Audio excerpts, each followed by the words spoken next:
Good evening, everyone. My name is Janet Rosbach. I am the Director of Alumni Relations and Volunteer Engagement at Baruch College. I am physically in my office at Baruch College. We are at 50% capacity for faculty and staff. Our students are at 30% in-person, 35% hybrid, and 35% entirely remote. We are seeing how it all works. I understand that a lot of students are coming on campus for their in-person class and then trying to find a space in the library or cafeteria or on a floor somewhere where they can log in and Zoom to their remote classes. But the overwhelming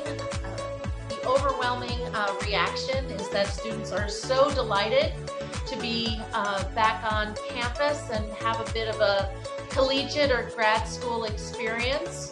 And I'm delighted to have you all here with us as well for our class, for our seminar with our distinguished professor, Ralph Blumenthal. We are going to jump in. I'm going to give a brief introduction. Ralph will speak for probably 45 minutes or so about his research.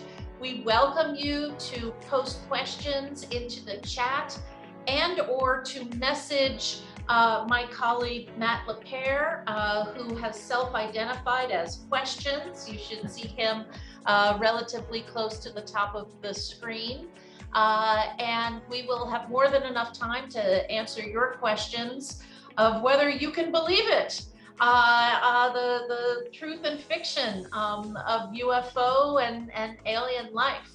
So thank you for joining us. Sit back, be comfortable. This should be an exciting ride. So I'm delighted to introduce Professor Blumenthal. He's a distinguished lecturer at Baruch and an award-winning reporter for the New York Times from 1964 to 2009, and has co-authored 7 books on organized crime and cultural history. For more than 45 years, he has reported for the Times as the Texas correspondent and Southwest bureau chief. He was the arts and cultural news reporter. Ralph will have to chat about that too. Investigative and crime reporter, foreign correspondent in West Germany, South Vietnam, and Cambodia, and Metro and Westchester correspondent. He earned a Guggenheim Fellowship, a Columbia University Graduate School of Journalism Alumni Award, and the Nieman Foundation's Worth Bingham Prize for distinguished investigative reporting on the U.S. air crashes. He led the Times Metro team that won the Pulitzer Prize for breaking news coverage of the 1993 truck bombing of the World Trade Center. And he co-authored the recent series of groundbreaking Times articles on the secret Pentagon program to investigate UFOs.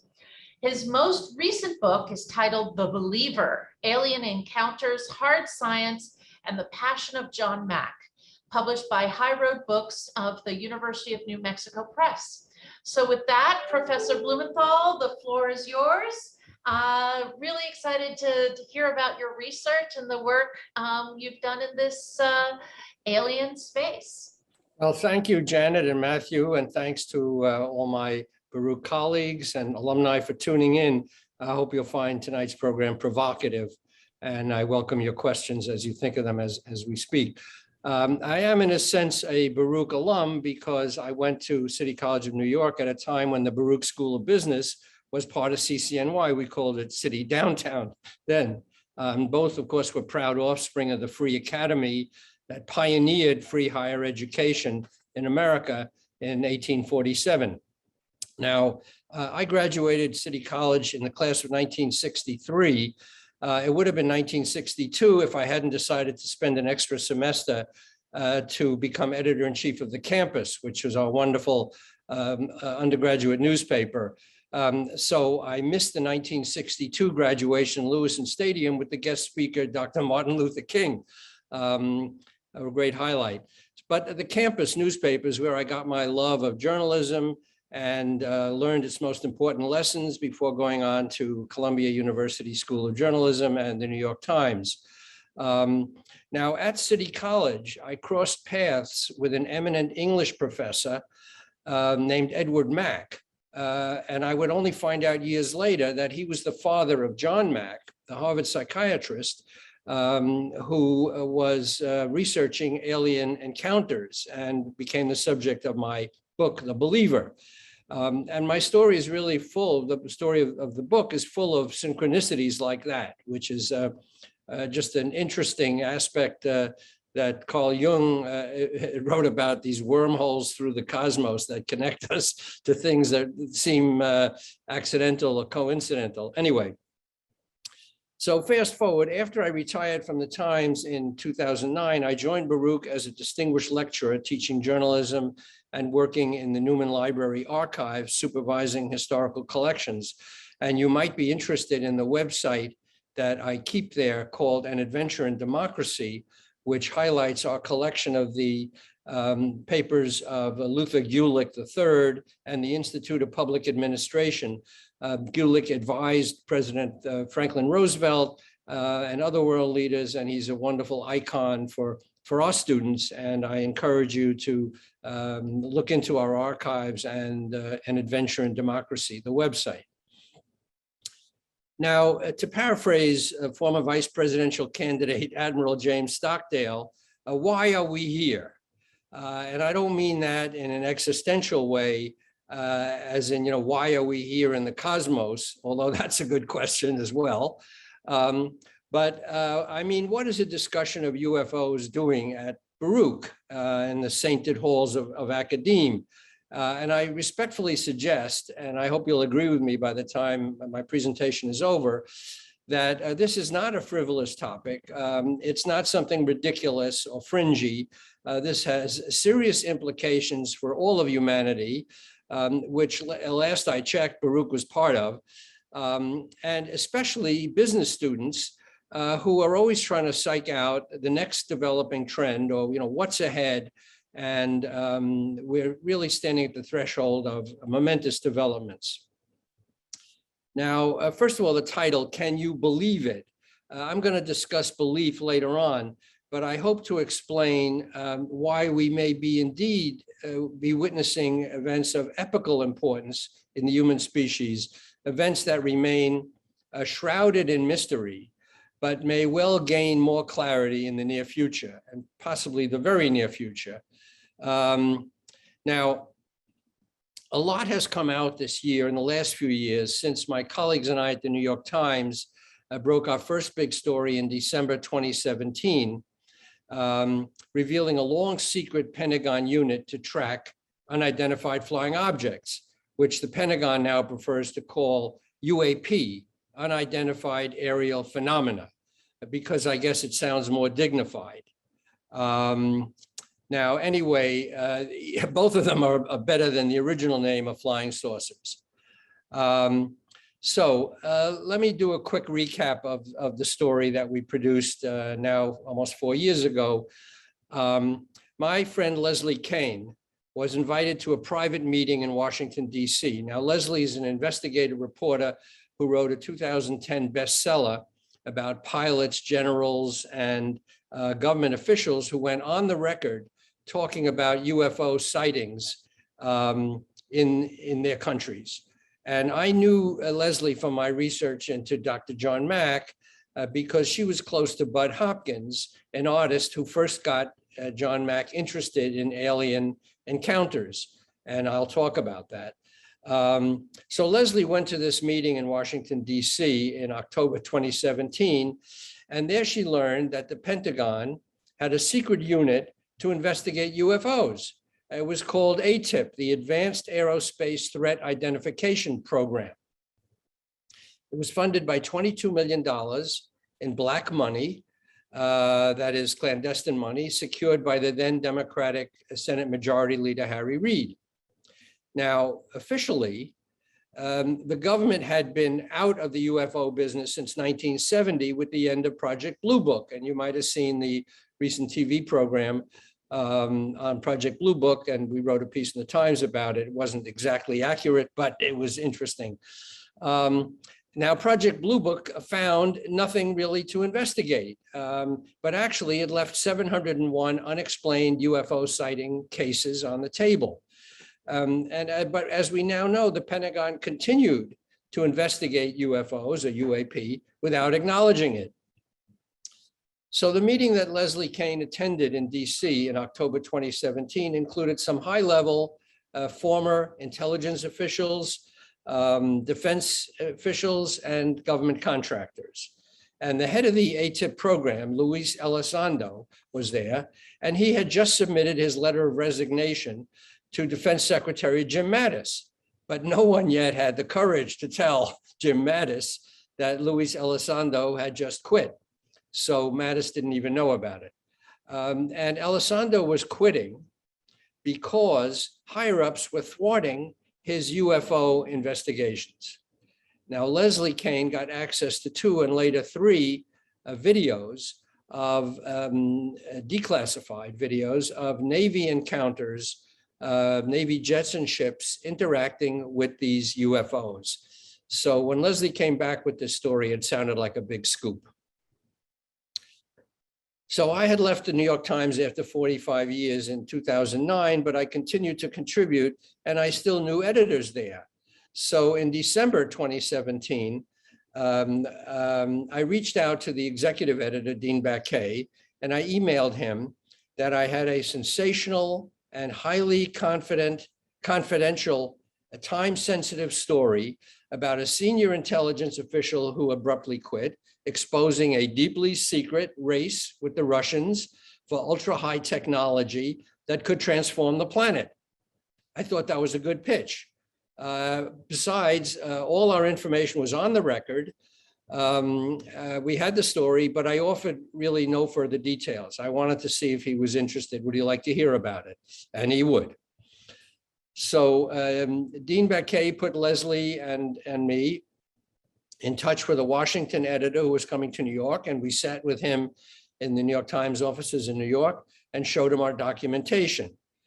He teamed us up with a member of the Washington Bureau, a defense correspondent named Helene Cooper, and we all 3 ended up working on the story. It was not a hard sell to the New York Times. Times editors quickly got it, and everything we had was on the record. There were no secret sources. We had Lou Elizondo's resignation letter. We had his military history and other documentation. And to cut the story short, it ran on page 1 on Sunday, December 17th, 2017, a week before Christmas. It caused a sensation, especially with the Navy videos of the encounters with the UFOs, which were some of the most watched videos ever put up on the New York Times website. Now, I should tell you that this was hardly my regular fare at the New York Times. I'd spent my career doing very much down-to-earth reporting on political corruption, Nazi war criminals, the mafia, the cops. And I was, as Janet said, I was part of the Times Metro team that won the Pulitzer Prize for breaking news coverage of the 1993 truck bombing of the World Trade Center, which was a precursor of 9/11, except that investigators missed some of the important clues that might have prevented the terrible wave of attacks in 2001. But a story is a story, even if it's about UFOs, and if it's newsworthy and you have the facts and the documentation and it's on the record, it belongs in the paper. So our UFO scoop ran on a Sunday, and you can't right before Christmas, and you can't get better display than that. We followed up that story with accounts by Navy pilots of UFO sightings, eyewitness accounts, and then briefings of congressional staffers about reported retrievals of crashed UFOs. And this was the most difficult story we had to report, because much of the information remains classified and we could not get much on the record. but it remains a very hot topic, probably the #1 topic in the field of UFO reporting today. Crash retrievals or retrievals of purported UFO crashes. So partly as a result of our Times reporting, Congress gave the Pentagon a 6-month deadline to report to the public on what it knew about UFOs or UAP. And on June 25th, the report came out from the Office of the Director of National Intelligence. And significantly, the report did not call these objects alien spacecraft. It said there was not enough good data to know what they were, what their nature was, what their aims were, where they came from, whether they were intelligently controlled, really nothing about them except that they existed. The fact that the government had not been looking very hard actually in the first place was interesting. The report itself said that no standardized reporting mechanism for UFOs or UAP existed until the Navy established one in 2019. And the Air Force followed up in 2020. Now, this was astounding because after nearly three quarters of a century of documented UFO encounters, including the mysterious crash of something, we don't know what, at Roswell in 1947, Roswell, New Mexico, the fact that the Pentagon starts officially recording these encounters in 2019 is staggering, if it's even true.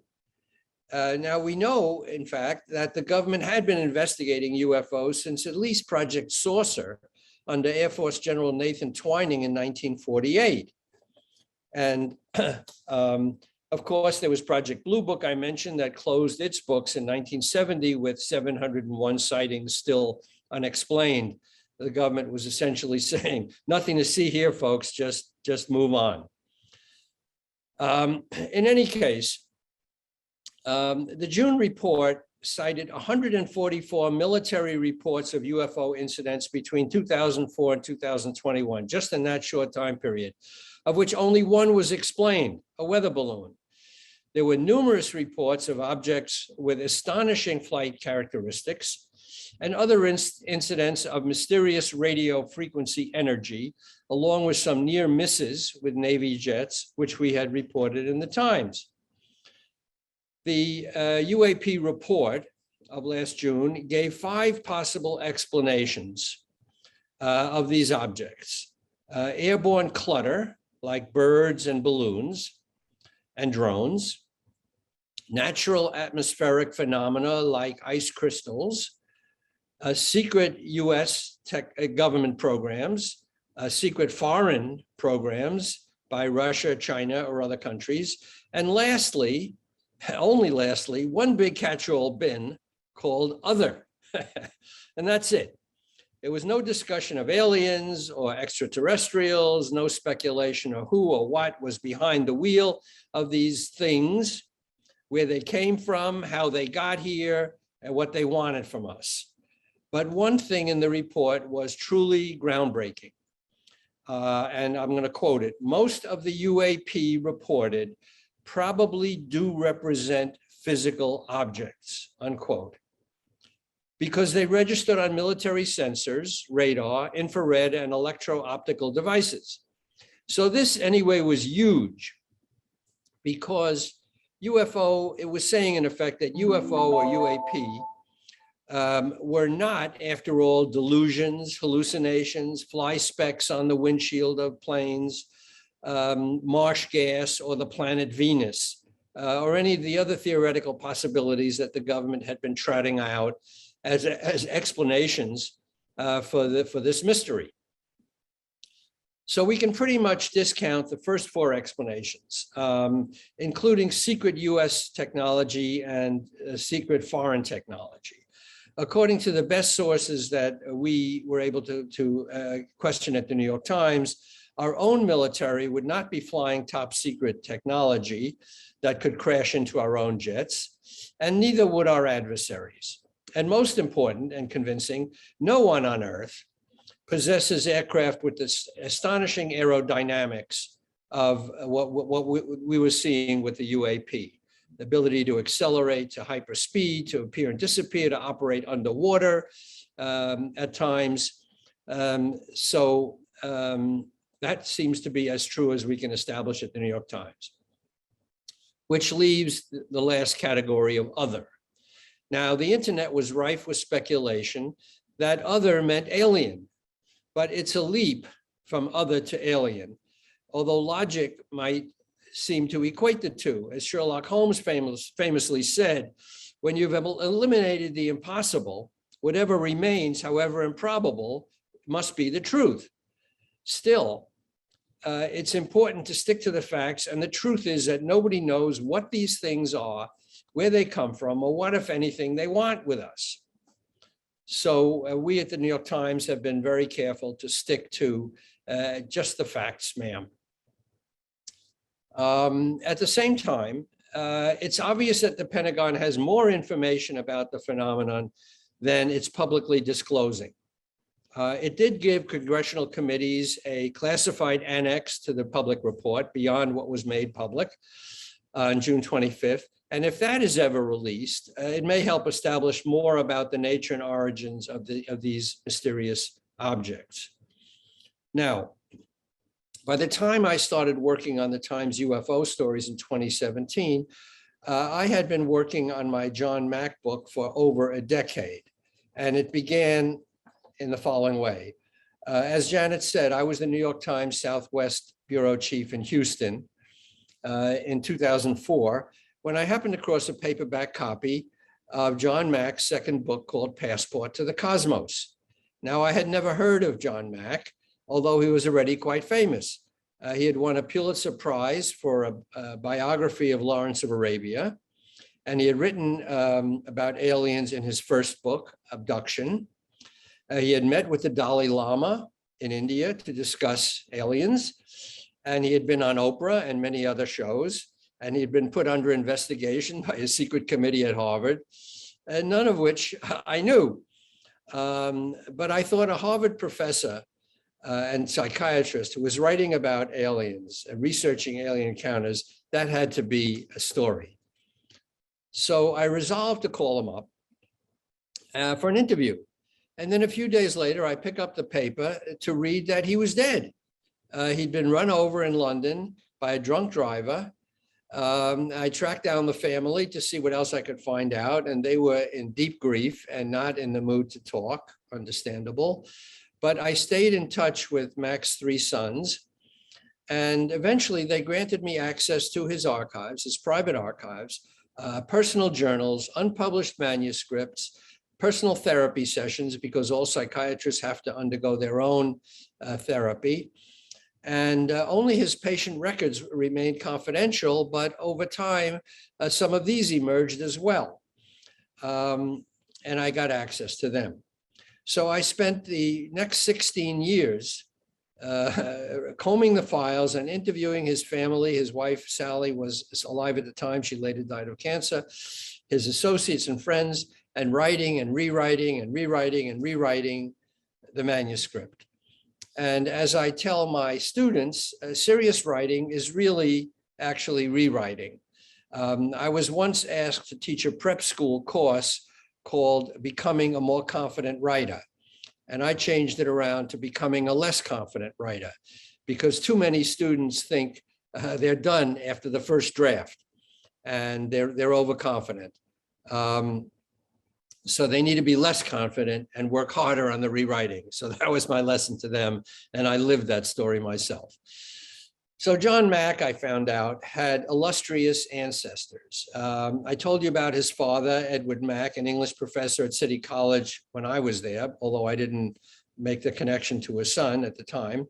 His son had not yet started researching alien encounters back then. On his father's side, he was descended from a pioneering ophthalmologist and also a noted cancer specialist who was one of the first Jewish academicians at Harvard. On his mother's side, Mack came from a line of German brewers who had escaped Germany in the Revolution of 1848 and later developed a product I was to spend much good time sampling called Rheingold beer. It was the #1 beer in New York at one time. Now, Mac's mother died when he was 8.5 months old. She died of appendicitis. Penicillin had just been discovered, but was not yet in use. It was a tragic death. And it was an important part, I found out, of Mac's story, because he missed his mother terribly. He was too young to understand what had happened. And he would spend his whole life essentially searching for the missing feminine presence in his life, something missing in the cosmos. And now that's not just my armchair analysis, but his own family and friends, other psychiatrists noted this, and Mac himself acknowledged this, that this was behind, to some extent, his search for an alien presence in the cosmos. His father soon remarried.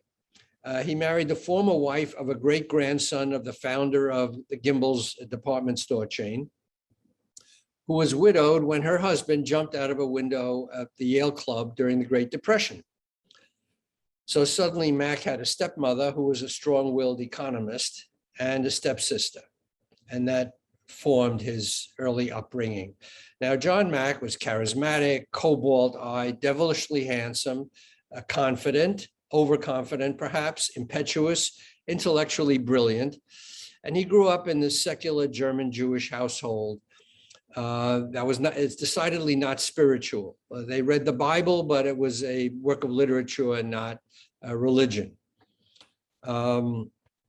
He developed a strong social conscience early on.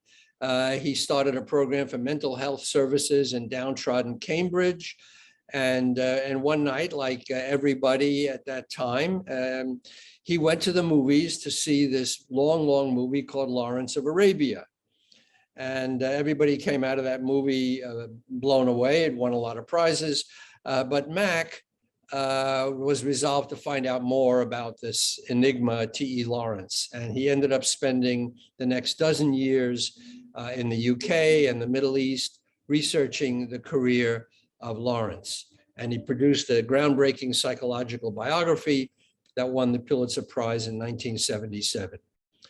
So that made him ipso facto an expert on the Middle East and led to his efforts to further peace between the Arabs and the Israelis. He met with Yasser Arafat, a story I tell in the book. And he took on many other activist causes, including a campaign against nuclear weapons, because as a physician, he realized that was the biggest threat to humanity. He was arrested with his wife and 3 sons in Nevada at a nuclear test site. He was always at the cutting edge of experience and activism. And that inevitably led him to Esalen in the late 1980s, that think tank, that psychic think tank on the Pacific coast, and various experiments with altered states of consciousness through breathing exercises called holotropic breath work. So this breathing discipline, holotropic breath work, was developed by a Czech-born psychiatrist named Stanislav Graf, who had emigrated to America and began experimenting with LSD. He was really one of the first pioneers of LSD. And then he found that regulated breathing without drugs induced altered states of consciousness that were also worthy of research. And when John Mac heard that, he was eager to try it out. So in his first session with holotropic breathing, nothing happened. And then suddenly, he felt himself carried back to his birth, and he felt himself in the birth canal, struggling to be born, his mother struggling to give him life, turning blue. And then Max saw himself in medieval Russia, where his son was being decapitated by a Mongol warrior. And he made him wonder whether he had tapped into some past life or whether consciousness was just some free-floating thing that latched onto him. Anyway, it was very mysterious. Mac later credited Graf and his wife with changing his life, opening him up to a world of spirituality and new experience. And he said, "They opened up my psyche and the UFOs flew in." So at one of Graff's sessions, he met another psychotherapist who told Mac about a friend who was researching abduction experiences with aliens. And this research was being conducted by an artist named Bud Hopkins. And would Mac be interested in meeting him?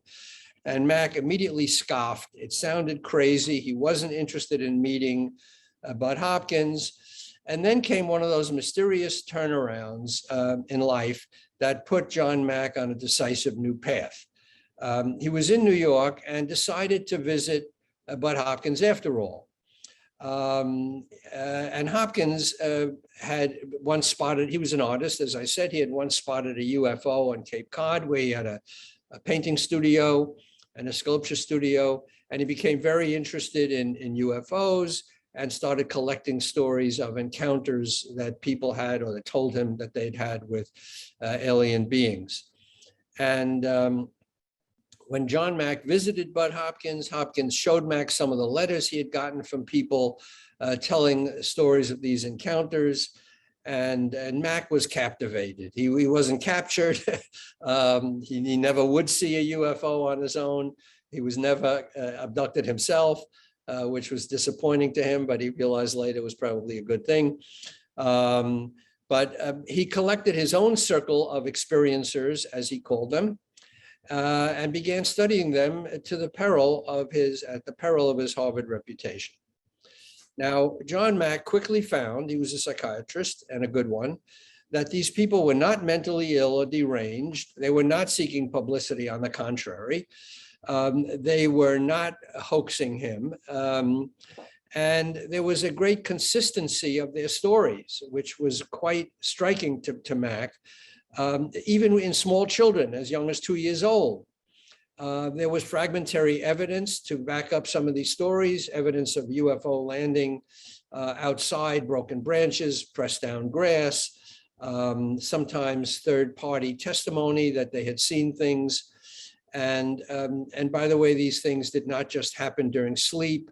It happened in daylight hours while people were driving their cars, in one case, a snowmobile. And it was not just memories that were retrieved in hypnosis. These people had very often some conscious memory of what had happened, though it was hazy. Now, the so-called core abduction narrative was that these people were abducted or taken by these alien beings while they were asleep or awake. They were beamed through solid walls or windows. Witnesses, like a spouse sleeping nearby, were switched off, could not take part, could not witness this. The people were subject to strange pseudo-medical probes in a craft, sometimes reproductive procedures. Eggs were taken from women, sperm from men. Pregnancies were removed. Later, some of these people recalled or thought they remembered being re-abducted to meet their hybrid offspring. But the stories had infinite variation. So it was not just one story that was being retold. The beings were commonly described as short, kid-sized creatures with rubbery skin, enormous eyes, hypnotic eyes, nose holes, a slit for a mouth, a pear-shaped head, pointy chin, undifferentiated genders. There were doctor types in charge, taller, more Aryan-looking, humanoid-looking creatures, and the so-called grays, the little ones, often walked what seemed like lockstep with a bouncing gait, and some people thought that they might be robots. Mack added a special dimension to his research with people who experienced these encounters. He found that they were not only terrifying, which they indeed were, but that people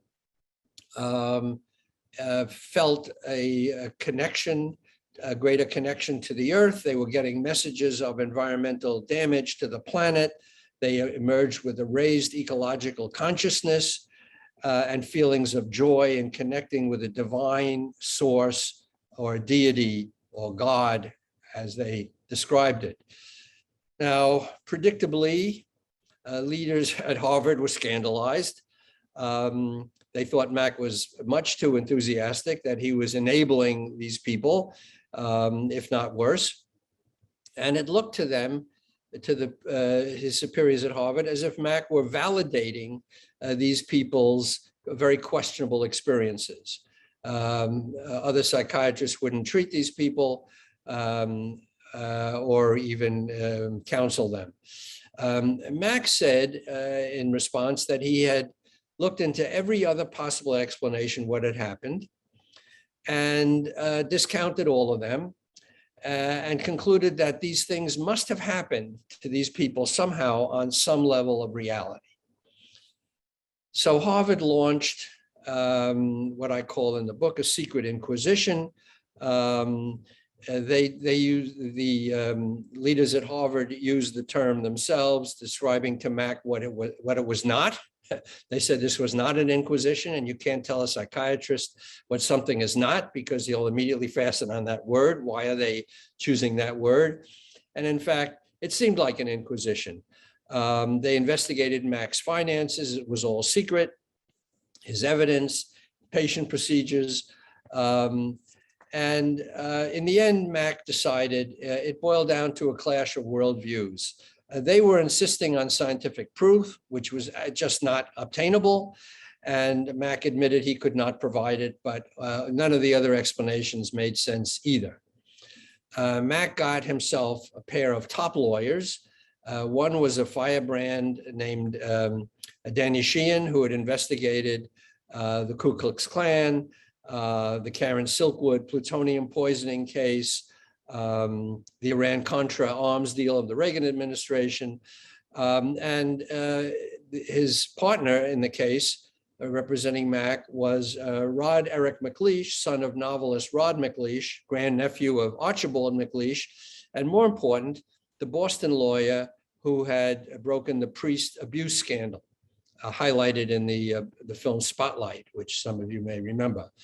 Alan Dershowitz wrote an op-ed defending Mack, and Mack was ultimately exonerated. He got a tap on the wrist for being a little too enthusiastic, which he admitted. Harvard never issued a public report on the investigation or the not inquisition, but I pieced it together from draft reports that I obtained in Mack's files and legal memos. So the only real account of the Harvard not inquisition is in my book. Mack went on to expand his interest in anomalies and the paranormal, and his mistake, as he realized later, was treating the alien abduction mystery as something singular and apart, when it actually really turned out to be, or seemed to be, part of a much wider field or scope of anomalies like ghost stories, crop circles, ancient sightings of flying craft, Irish fairy stories, old hag syndrome of evil presences that crush sleeping victims, and near-death experiences and reincarnation. It was all part of a whole field of strange experiences that seemed to operate in another dimension. And Mack was particularly interested in crop circles and went to England in 2004, shortly before he was run over, to see and explore them for himself. And he lay down in them and felt, as he later said, this great surge of power. At the end of his life, Mack was researching a book on a gifted young psychiatrist named Elizabeth Togg, who had special intuitive powers and died of the same kind of brain tumors she was studying, and then appeared to communicate with her family from beyond the grave. Now, Mack's death at almost 75 in 2004 was strange. As I said, he was in the UK for a conference, 30th anniversary conference on Lawrence of Arabia, on his book. And he looked the wrong way down a London street, which Yanks are liable to do in England, and got run over by a drunk driver. Rumors immediately spread that he had been assassinated, but I got the police reports and debunked the conspiracy theories, and that's all in the book. The fact is that he was worn out at the time. He was tired. He was thinking about death and what awaited him.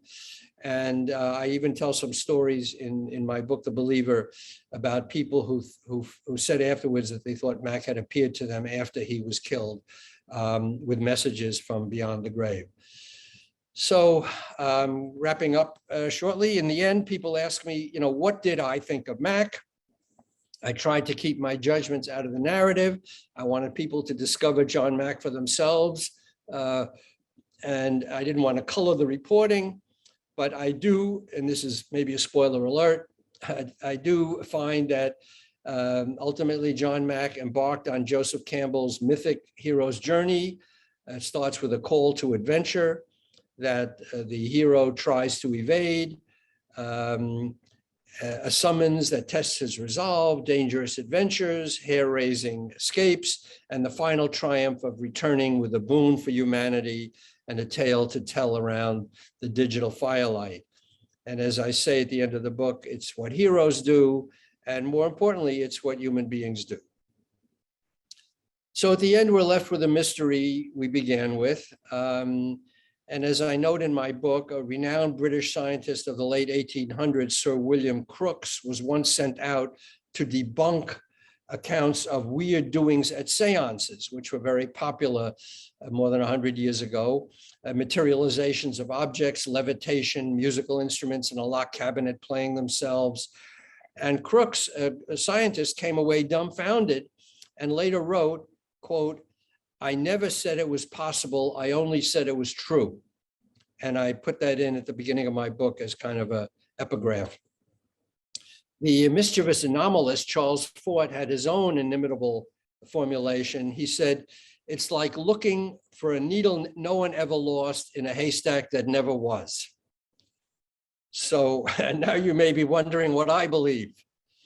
Do I believe in UFOs? And I'm actually asked that question a lot, although it does make me uncomfortable because as a Times reporter, I've been taught to keep myself out of the story.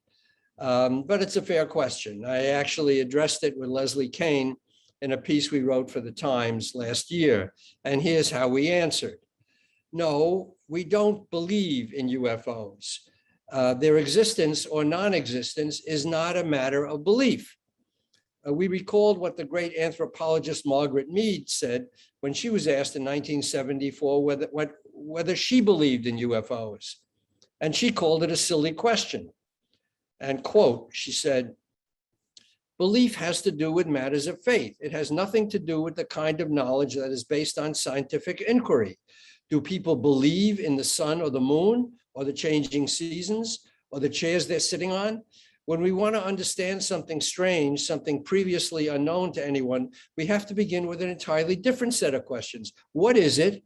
How does it work?" Unquote.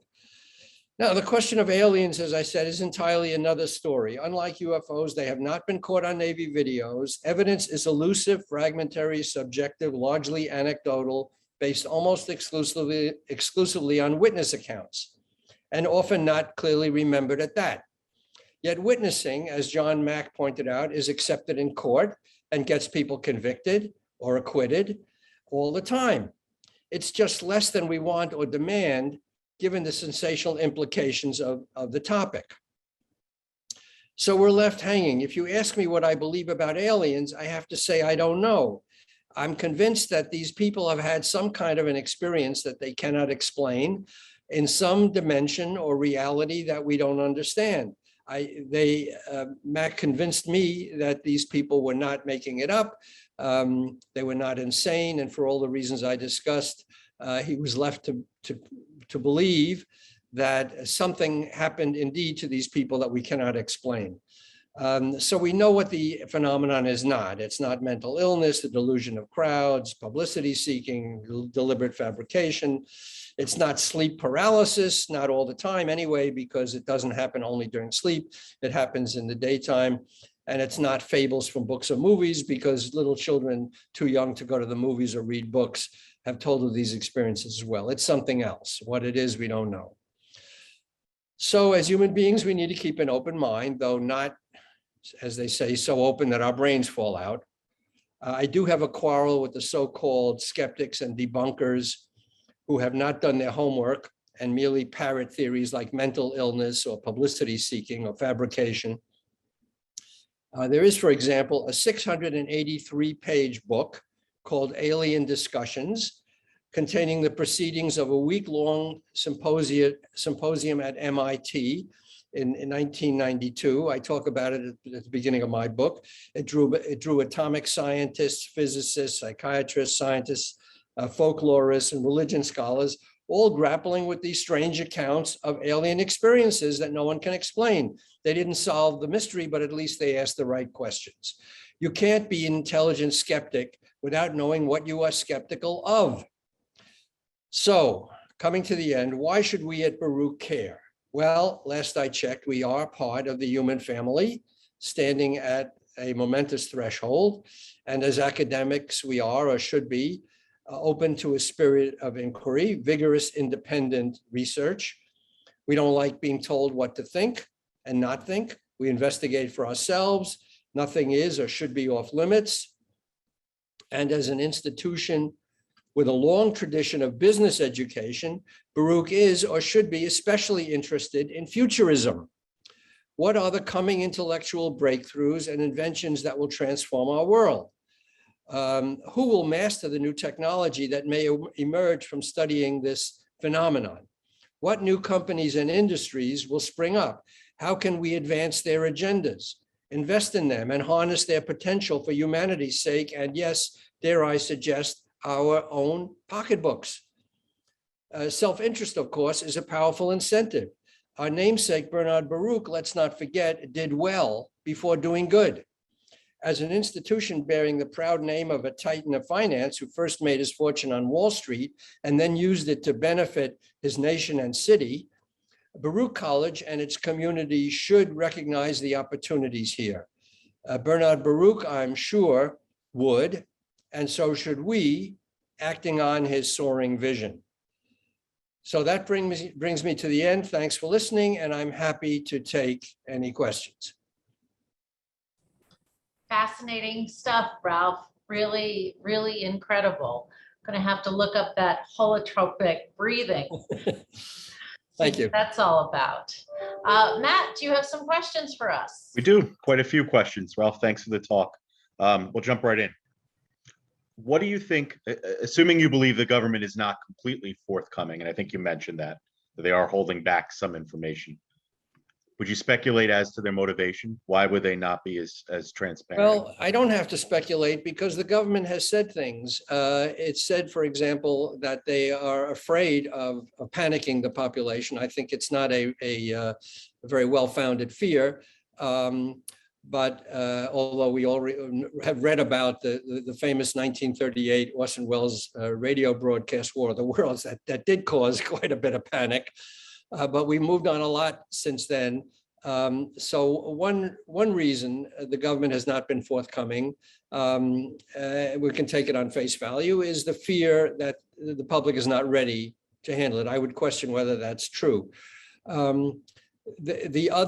Another reason is that there are legitimate questions of national security involved. We are dealing with a phenomenon that does not seem to respond or respect our physical world, what we know of it. It's scary. These objects have been seen around nuclear sites, possibly disengaging nuclear weapons. So the government would have to admit that there's a force out there that they can't control. They don't know what to do about that. So that's another reason the government has not been forthcoming. Early on, the government deemed people interested in UFOs as potentially subversive. They identified them with communist subversives, and it actually started a campaign through Disney and other large corporations to undermine the credibility of UFO researchers.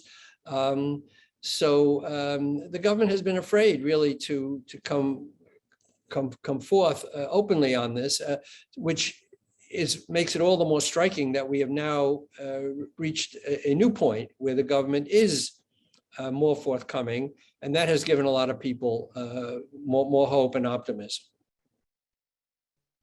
I know you like to take yourself out of the story as any good journalist would, but since you're taking questions from the floor, did you have any hesitancy about pursuing this topic in terms of how it might impact your reputation? Because there is still this kind of association of the tinfoil hat.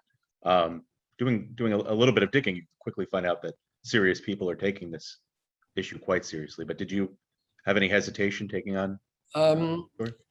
Actually, no, I have to say not, because as I said in my remarks, I really have been brought up to follow good stories wherever they come from. And I'm not just saying that. I really believe that if you stick to the facts and you have a good story and it's documented, it's a good story, period. And the John Mack story intrigued me because he was such an interesting character.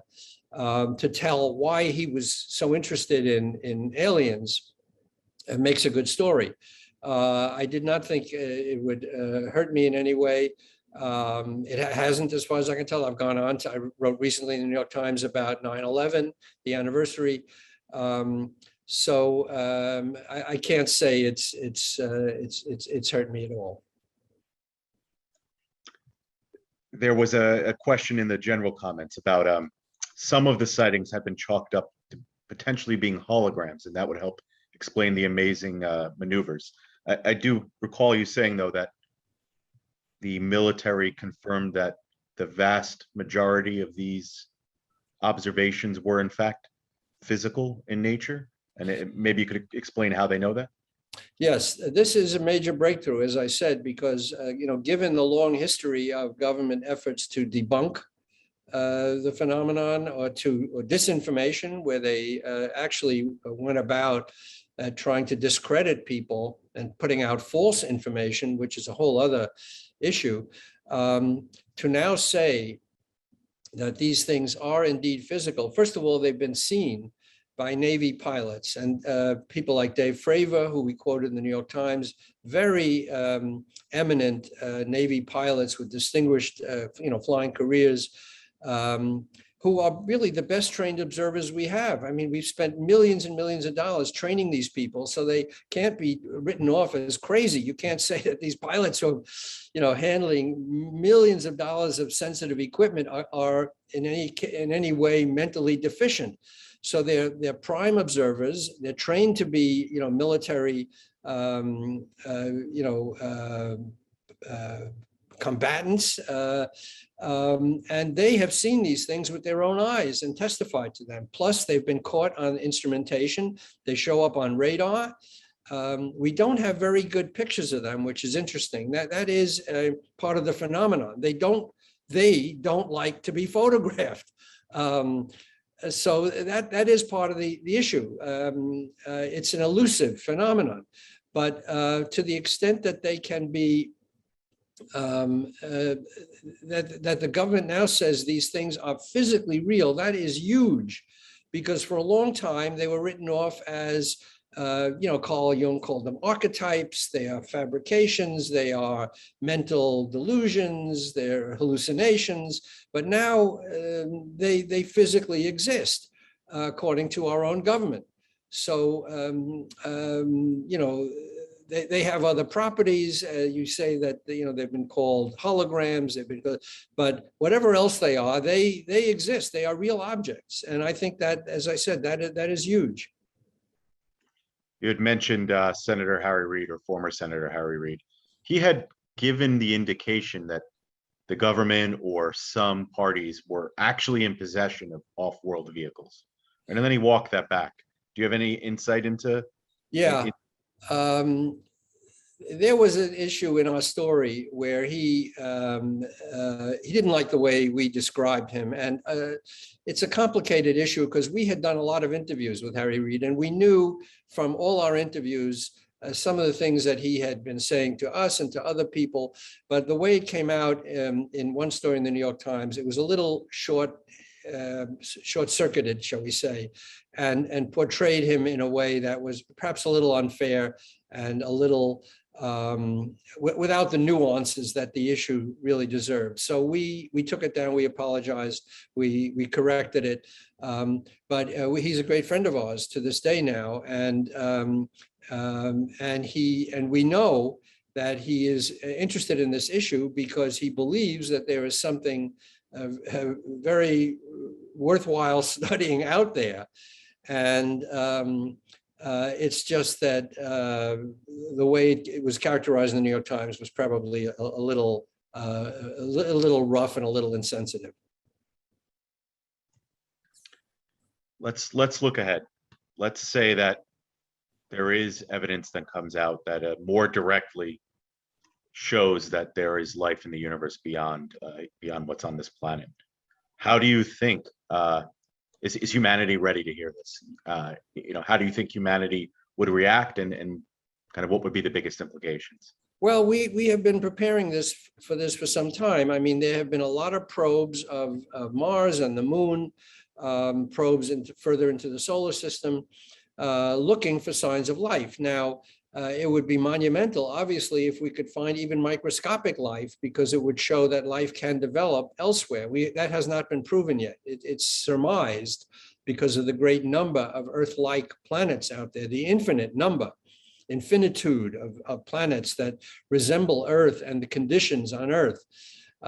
So most scientists, I think I'm safe in saying, would say it's highly likely that there is other life in the universe, whether it's intelligent life, a highly developed life, more developed than we, or near us, or whatever. But anything from a one-celled, animal creature to any kind of life, it is likely that exists in the universe. So I don't think it would come as a big shock to find that. I mean, scientists have come pretty close when they've analyzed, rocks from the moon or so. They've seen evidence of water, for example, which is a major building block of life, amino acids, which, could indicate life. Now, that if intelligent life emerges, a creature, that would be quite a breakthrough. John Mack said that we've been through a number of revolutions in human history. There was the Copernican revolution, where we discovered that the Earth is not the center of the universe. The Earth revolves around the sun, which is revolving about other galaxies and planets in the universe. Darwin showed that man was not created, from nothingness by God. Man evolved through a series of evolution. That was a blow to one view of reality.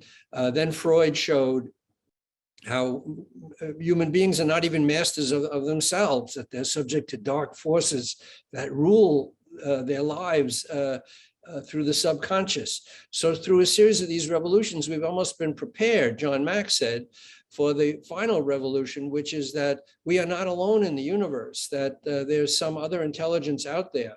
It'll be very interesting to see what happens when any of those theories are proven, and I think we're close to finding it. I mean, there are a lot of research now going into the analysis of rocks from other planets. I was on a show recently with Avi Loeb from Harvard, who's the astronomer who's written about Oumuamua, this object that entered our solar system in 2017 and then disappeared before anybody got a good idea what it was. But he argues quite convincingly that it was intelligently made. It was not a natural object. It might have been powered by a light sail, using power from solar power to accelerate to near light speeds. So it's fascinating. So we may be getting close. Yeah, you make an important distinction about microscopic life and intelligent life. The person who asked the question was saying if there was a discovery of intelligent life, and I do think that would probably be more earth-shattering, if you will. Pardon the pun. Certainly would. You were quoted on a UFO documentary on Showtime. I don't know if that's one you're aware of. Okay. And your name was mentioned, right? And do you happen to be familiar with Haim Sheds? He's the former head of the Israeli space program. It made some comments about alien presence and activity on Mars. Yes, I've seen those comments. And any thoughts or insights you can? I find it very hard to imagine that we are operating a secret base on Mars or the moon with aliens. I'd like to see that evidence. You know, if there was evidence, you'd follow the story, I think. Yes, I would. You know, his connection to Israeli intelligence so made him obviously a person of some credibility. But the claim really requires, I would say, some substantial backup. A lot of those claims are on the internet, that the U.S. has been operating a secret base on, you know, another planetary body with aliens. Considering what it took to get astronauts to the moon, I would be very surprised to hear that we have set up a base on another planet without anybody finding out about it, and working with aliens to boot. You'll see a large variety of shows on television now that focus on, you know, UFOs or off-world materials or aliens. Some of them seem maybe more credible than others. Yeah, I'll use Ancient Aliens as an example. That's a really popular show, and it's on History Channel. Is that something you've been exposed to, or have any thoughts? I mean, actually, I did an Ancient Alien show. They interviewed me, but I don't want to subscribe to some of the theories that you know, have been produced without real evidence. That, for example, the pyramids were built by aliens. There is a theory called panspermia, that the human race was actually seeded, or life, I wouldn't say the human race, but life, primitive life, was seeded by life from off Earth, from a meteorite or so that carried the seeds of the beginnings of life. That is a respected theory. But that's a far cry from saying that aliens built the pyramids. There's a lot of stuff on the internet, and this is part of the problem, that you are being lumped, I mean, anyone who writes about this field, with all kinds of other people who are not necessarily following the same scientific methods or rules of evidence as you are. We've been very careful in the New York Times to only report what we can back up, what there's, you know, documentation for. There's a lot of theories out there, a lot of, you know, claims. So I'm very careful to distance myself and say what we know and what we don't know, and why I draw this distinction between UFOs, which we now, as I say, are physical objects that we don't know any more than that, but at least something exists really. And aliens and other speculations, for now, they are only anecdotal accounts with some fragmentary evidence, I must say, that John Mack was able to talk about, but certainly an entirely different order of magnitude in terms of provability. So yes, there's a lot of, and you know, it's a matter of endless fascination to audiences. Aliens, you know, life out there, and people are fascinated by these speculations. But for now, that's just speculation. So now that the Pentagon is releasing information continuously, it seems, you know, there can be questions asked. What are they doing to kind of resolve some of the sightings they're seeing from now going forward? Are they investing money in this area? What is the future of U.S. government and perhaps other governments investing resources in terms of monitoring and examining the authenticity of claims of you know, UFOs? Can you speak to that? Yes, they are. I mean, they have this UAP task force, which I just heard today may now be superseded by another body that is a little more substantial, or taking over some of its functions. It's not clear to me. I haven't done the reporting on it, but there was a report that there's some new government activity afoot that will elevate this. So that's a good sign that the government is putting more resources into this issue. Now, as I say at the end of my book, they have devoted nothing like the resources that they've spent in other areas of scientific inquiry. For example, the search for black holes, which is completely legitimate, a physical mystery, physics mystery of what goes on at the the borders of our cosmos with these tremendous collapses of energy. We don't know, for example, what dark energy and dark matter which form 95% of the universe. We don't know what it is, what they are. And the government has spent untold billions in that research. They've spent a tiny fraction of that to investigate UFOs. So, and for example, the search for microscopic, atomic particles, the Higgs boson, for example, they finally found that after years and years of research and trillions of collisions underground in this, CERN, this high-speed atomic accelerator. They found one boson.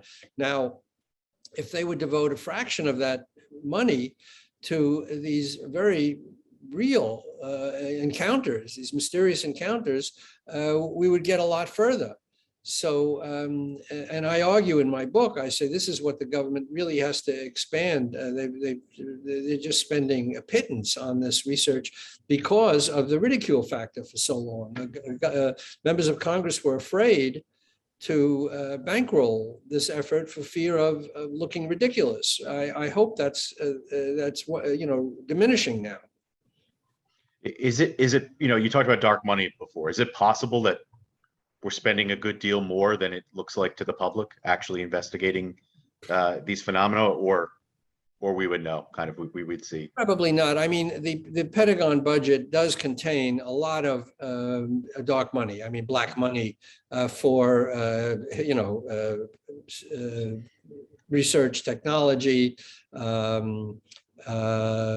operations that are hidden from the public. But I think we would know if a significant amount of money was being devoted to UFO studies, that would have come out somehow, considering that we did find out about the 22 million for ATIP. So I don't think there's a huge pile of cash that's being directed to secret UFO research that we don't know about. Are other countries ahead of us on this? Well, that's China a good question. We know that Russia and China are very active in this field. Look, nothing that we do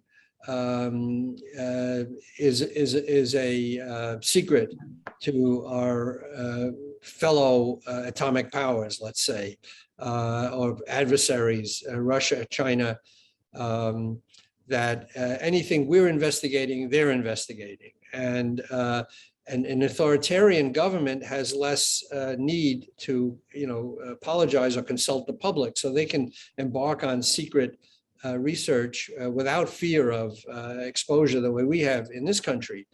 So in that sense, they have an advantage, perhaps, that they can do this research more clandestinely.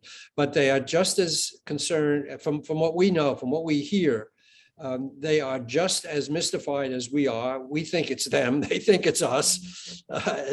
We both know, basically, that it's neither of us. It's something else out there that neither of us understand. And they want to find out about it. We want to find out about it. We want to find out how much they know, and vice versa. They want to find out how much we know. But basically, if it's hypothetically, if we could ever get together and pool our information, which probably is unlikely given the adversarial nature of our relations, we could probably make a lot more headway. Okay, I'm keeping an eye on the time, cognizant of the time. I want to wrap up with a last question for you, Ralph. Your book and this talk, I think, have inspired some people to learn a little bit more about this phenomena. Where would you recommend people invest kind of their time and energy if they want to follow up on this story? Well, that's a good question, because there's a lot of first of all, a number of eminent physicists have written books. Michio Kaku from City College, for example, Brian Greene, Avi Loeb, they've provided a good scientific basis of what we know about the universe, what we're learning, which it changes daily. I mean, it's a complete. It's fast changing with quantum theory and string theory, and I mean our vision of the universe is really altered from a few years ago. So books keep coming out. I would say those books are important to read. I would be cautious about some of the other books, because just to look up, books about aliens or so, a lot of people, actually experiencers, have written books about their experience. They're interesting. They're not going to prove anything that I can see. They're going to, and more John Mack's books. By the way, John Mack's first book, Abduction, focused on 13 case studies. Every time I read that book, I am amazed at the level of his research, his meticulous study of the phenomenon. It's definitely worth reading. Abduction, Human Encounters with Aliens, where he talks about what these people have experienced. He doesn't have the answer, but he certainly digs deeply into it. So that is a very good place to start. Other people have written fascinating books. Whitley Strieber has, Bud Hopkins has. But it is not a field that is overflowing with serious research. Okay, fair enough. And I said that was the last one, but I'll ask one more. Do you think you'll be publishing more stories on this topic in the future? Well, Leslie Kane and we talked today, actually. So we talk all the time, and I certainly hope to. It's not going away, and we have to wait till we get the right information, move the story forward. But we certainly hope to keep our reporting up. If the facts warrant it, you'll go there. So that probably is the best source for us to look to for people who are interested in continuing.